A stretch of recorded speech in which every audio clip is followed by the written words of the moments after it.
क्या हाल है बच्चों। मैं रोहित कुमार, स्वागत है आपके अपने YouTube चैनल जेटीआई क्लासेस में।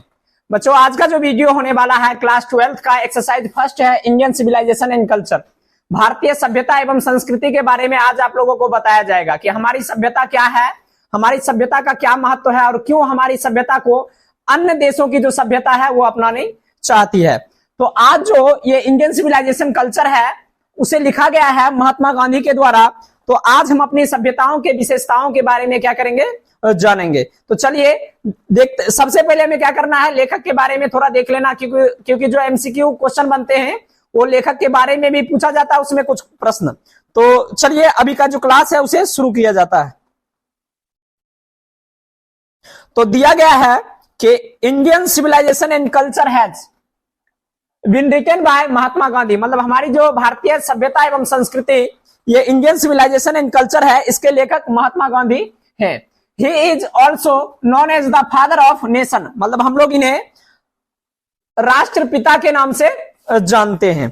आगे दिया गया है he was born on the 2 October in 1869 Porbandar Gujarat India, मतलब इनका जो जन्म है महात्मा गांधी जो हमारे इंडियन सिविलाइजेशन एंड कल्चर के लेखक हैं, उनका जो जन्म हुआ था 2 अक्टूबर 1869 ईस्वी को गुजरात के पोरबंदर नामक स्थान पर हुआ था, मतलब ये हमारे भारत में स्थित है।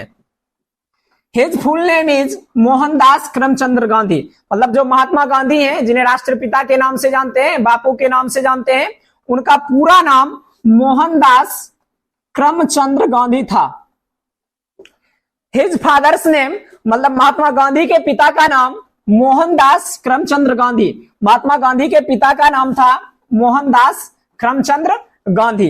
His mother's name is Putlibai, Mahatma Gandhi का जो माता थे उनका नाम था पुतलीबाई। और his wife name is Kasturba Gandhi, मतलब इनकी जो वाइफ थी, पत्नी थी, उनका नाम था Kasturba Gandhi. He died on the 30 जनवरी इन 1948, मतलब इनकी जो मृत्यु हुई 30 जनवरी 1948। मतलब ये जो महात्मा गांधी हैं उनका परिचय है, इससे हो सकता है वस्तुनिष्ठ प्रश्न पूछे जाए। तो सबसे पहले आप क्या कर ले, कोई भी समरी हो या कोई भी अध्याय हो, 12th वालों के लिए अहम होता है, क्योंकि मतलब उसमें जो अध्याय के जो लेखक होते हैं उनके बारे में प्रश्न पूछा ही जाता था। आप लोग सबसे पहले लेखक के बारे में जानकारी प्राप्त कर ले। अब चलते हैं हम इस अध्याय जो इंडियन सिविलाइजेशन कल्चर है उसके समरी पर, क्योंकि देखा गया है हर बार का जो प्रश्न आता है कहानी का जो सेक्टर है उससे 4 समरी पूछे जाते हैं जिनमें 1 का जवाब देना होता है, और कविता वाला जो है उनमें भी 4 पूछे जाते हैं और 1 का जवाब देना होता है, और प्रत्येक समरी 5 नंबर का होता है। मतलब ये एक लॉन्ग टाइप प्रश्न के जैसे पूछा जाता है। तो आप लोग क्या करें, आप लोगों को करवाया जाएगा कि कहानी का जो सेक्टर है उससे 4 समरी करवाया जाएगा और कविता का जो सेक्टर है उससे 4 समरी करवाया जाएगा। तो संभवतः ये जो है आपका समरी का 2 प्रश्न बन ही जाएगा और कुछ इससे एमसीक्यू हो गया, शॉर्ट टाइप क्वेश्चन भी बन जाएगा। तो चलिए चलते हैं समरी के पास। दिया गया है कि Indian civilisation and culture has been written by Mahatma Gandhi, मतलब हमारा जो अध्याय है भारतीय सभ्यता एवं संस्कृति, इसके लेखक महात्मा गांधी हैं। In this essay he described the importance of Indian civilization, मतलब यह जो निबंध है, ऐसे मतलब क्या, ऐसे का हिंदी ये निबंध, इस निबंध में इन्होंने भारतीय सभ्यता के महत्व को बताया है कि हमारी सभ्यता जो है वो हमारे लिए क्यों महत्वपूर्ण है और हमारी सभ्यता में क्या ऐसी बातें हैं कि अन्य देश जो हैं वो हमारी सभ्यता को अपनाना चाहते हैं। आगे दिया गया है he says that Indian civilization has kept its basic character very safe till now, मतलब हमारी जो सभ्यता है वह क्या है, एक अनोखा सभ्यता है और इसे जो हम लोग बचा के रखे हैं, हमारी जो सभ्यता है वो अपना रूप जो है, मूल चरित्र को अभी क्या किया है, बचा कर रखा है, सुरक्षित है। हमारी सभ्यता अभी जो है हम लोगों में बरकरार है, हम लोग अपनी सभ्यता को अभी क्या है, खोए नहीं है। उम्मीद है कि क्या है, इस कहानी के माध्यम से या हमारे पूर्वजों का जो देन है उसे हम कभी नष्ट नहीं कर सकेंगे। आगे दिया गया है, it is unique and it can't be beaten in the world, मतलब क्या है, यूनिक, यह अनोखा है और इसे दुनिया में कोई नहीं हरा सकता। मतलब हमारी जो सभ्यता है वह सबसे अनोखा सभ्यता है और इसे दुनिया में कोई भी, मतलब जितने भी देश हैं उनकी जो अपनी सभ्यता है, ये कोई भी देश अपनी सभ्यता से हमारी सभ्यता को हरा नहीं सकता है। Rome, Greek, China and many other countries left their own ancient civilisation and accepted western civilisation, मतलब जो और अन्य देश हैं जिसमें दिया गया है, रोम है, ग्रीस है, चीन है और अन्य देश ने अपनी प्राचीन सभ्यता, मतलब सब देश, जितना भी देश है उनकी एक सभ्यता होती है, एक संस्कृति होती है, मतलब वो सब चाहते हैं कि अपनी प्राचीन सभ्यता को छोड़कर पश्चिमी सभ्यता, मतलब हमारी सभ्यता को स्वीकार करें। मतलब हमारे सभ्यता में कुछ इस प्रकार की बात है जो अन्य देशों की सभ्यता में नहीं है और अन्य देश हमारी सभ्यता को क्या करना चाहते हैं, अपनाना चाहते हैं। आगे दिया गया है, the people of those countries believed in materialism but Indian civilization did not change, मतलब अन्य देशों की जो सभ्यता है, वहां के जो लोग हैं वह भौतिकवाद पर विश्वास करते हैं। भौतिकवाद मतलब क्या, कि वो चाहते हैं कि अपना सभ्य जैसा उनके मन में आए उस प्रकार वो अपनाए, उस प्रकार की सभ्यता को अपनाए। लेकिन भारतीय सभ्यता अपनी जो है वो नहीं बदलती है। हम लोग भारत में निवास करते हैं और हमारी जो सभ्यता है उसे बरकरार रखने के लिए हम अपनी सभ्यता को बदलते नहीं हैं। लेकिन अन्य देशों वाले जो हैं वो क्या करते हैं, भौतिकवाद को अपनाते हैं, मतलब अपनी सभ्यता को क्या, अपने मस्तिष्क के अनुसार, अपने व्यवहार के अनुसार क्या करते हैं, बदलते रहते हैं। आगे दिया गया है, it is really said that on our mind is a restless bird, कहा जाता है, महात्मा गांधी के द्वारा कहा गया है कि सच है, सच कहा गया है कि हमारा मन एक बेचैन पक्षी के जैसा है। The more is gets the more is want and still remains unsatisfied, कहा जाता है कि हमें जितना दिया जाए, मतलब हमारा मन एक पक्षी के जैसा है, जितना दिया जाए, जितना अधिक पाता है उतना अधिक चाहता है।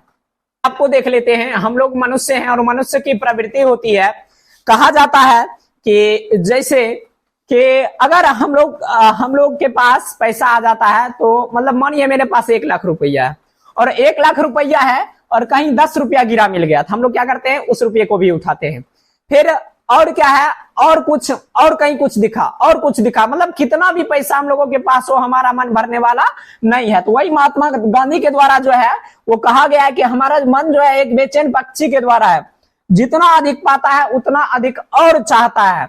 और फिर भी, मतलब हमारे पास खरबों पैसा हो जाए, अरबों खरबों हो जाए, फिर भी हम संतुष्ट होने वाले नहीं है, क्योंकि हमारे मन में ऐसा लगेगा कि और होना चाहिए। क्या होना चाहिए, और होना चाहिए। महात्मा गांधी हमारे मन के बारे में अपनी सभ्यता में बता रहे हैं। तो चलिए आगे दिया गया है, our ancestor did not want to live in cities and they believed in home rule, मतलब एंसेस्टर मतलब क्या होता है, हमारे पूर्वज, जो हमारे पूर्वज थे वो शहरों में रहना नहीं चाहते थे। मतलब शहर की जो कल्चर होती है वो गांव से बहुत भिन्न होती है। आप लोगों ने देखा होगा कि शहर का पहनावा जो है, रहन सहन है, बात करने की शैली है, वो ऐसा प्रतीत ही नहीं होता कि हमारे भारतीय सभ्यता वाले हैं। तो मतलब हमारे जो पूर्वज है वो शहर में रहना नहीं चाहते थे और वे घर के नियमों पर विश्वास करते हैं, क्योंकि घर में हमारी संस्कृति और सभ्यता को बरकरार रखा जाता है। हमारे ग्रामीण क्षेत्र में जो है वो हमारी संस्कृति और सभ्यता को बरकरार रखता है। इसके लिए हमारे पूर्वज जो भी थे, एंसेस्टर जो भी थे, वो कहां रहना चाहते थे, गांव में रहना चाहते थे, घर के नियमों का पालन करना चाहते थे। आगे दिया गया है, the Indians believed in restriction but the people of western countries believed in materialism and human desire it, मतलब कहा जाता है कि भारतीय प्रतिबंध में विश्वास रखते हैं। हम जो भारतीय हैं वो प्रतिबंध, मतलब प्रतिबंध किस चीज से लगा है, हमारी सभ्यता से, कि हम इस प्रकार नहीं रह सकते हैं। हमारी सभ्यता में यह बताया जाता है, सिखाया जाता है कि हमें इस प्रकार से ही रहना है, बड़ों का आदर करना है, छोटों के साथ अच्छा व्यवहार करना है, ऐसे कपड़ा पहनना है, ऐसे रहना, ऐसे इस तौर तरीके से बातचीत करना है। तो हमारा जो भारतीय सभ्यता है वो क्या करता है, हम पर प्रतिबंध लगाता है और हम जो यहाँ के लोग हैं हम इसी पर क्या करते हैं, विश्वास करते हैं। लेकिन पश्चिमी देश वाले हैं, पश्चिमी देशों के लोग भौतिकवाद और मानवीय इच्छाओं आदि पर विश्वास करते हैं। मानवीय इच्छा मतलब क्या?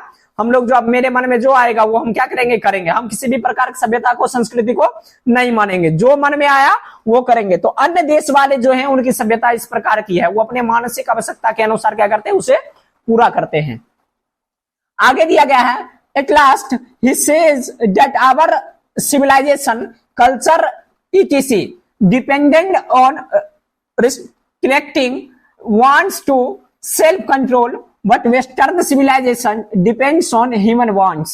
कहा जाता है कि लेकिन ये जो है हम लोग हैं कि हमारी सभ्यता, संस्कृति आदि इच्छाओं को सीमित रखती है।